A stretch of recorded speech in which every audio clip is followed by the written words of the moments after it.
मंदिर के बारे में आप सबने देखा होगा, टेलीविजनों पे एक देश के 4-5 जजेस साहब प्रेस कॉन्फ्रेंस कर रहे हैं और दुनिया में पहली बार देखा कि जजेस, सुप्रीम कोर्ट के जजेस पत्रकारों से न्याय मांग रहे हैं।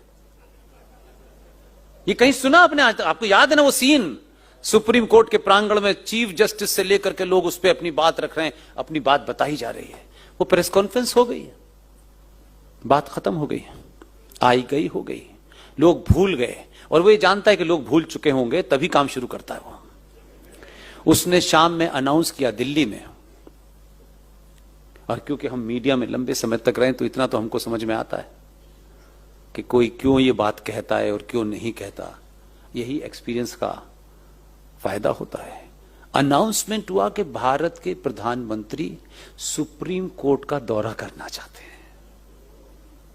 अब ये अनाउंसमेंट हुआ तो सैनिटाइज कर दी गई, एसपीजी लग गई, सब झाड़ी वाड़ी, यहां तुम कबूतर सब ढूंढा जा रहा है कि कोई कबूतर ना आ जाए, कोई बिल्ली ना आ जाए।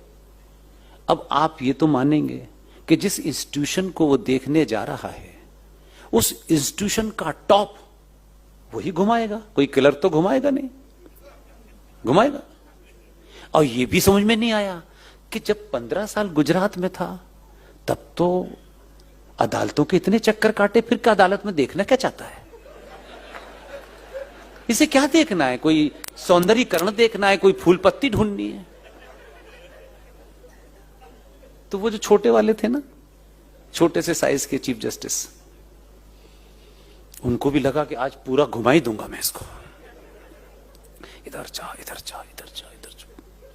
पूरा देश देख रहा है कि वो चीफ, और वो क्या कहते हैं, बताइए जज साहिबान कहां बैठ के फैसला देते हैं? यहां बैठ के देते हैं। यहां कैसा है, ये कैसा है? जब सब कुछ हो गया, उसके कदम तेज तेज थे और उनको छोटे थे कदम, उनके कदम छोटे छोटे थे हो गए, तो उनसे बोले, एक पर्चा निकाला,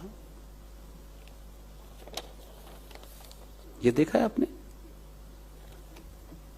बस नमस्कार, पूरा हो गया। और जज साहब बाहर आए, जज साहब बोले, राम मंदिर पे फैसला 40 दिन में दूंगा। कुछ लोगों को समझ नहीं आया कि ये कौन सा इंजेक्शन लगा है।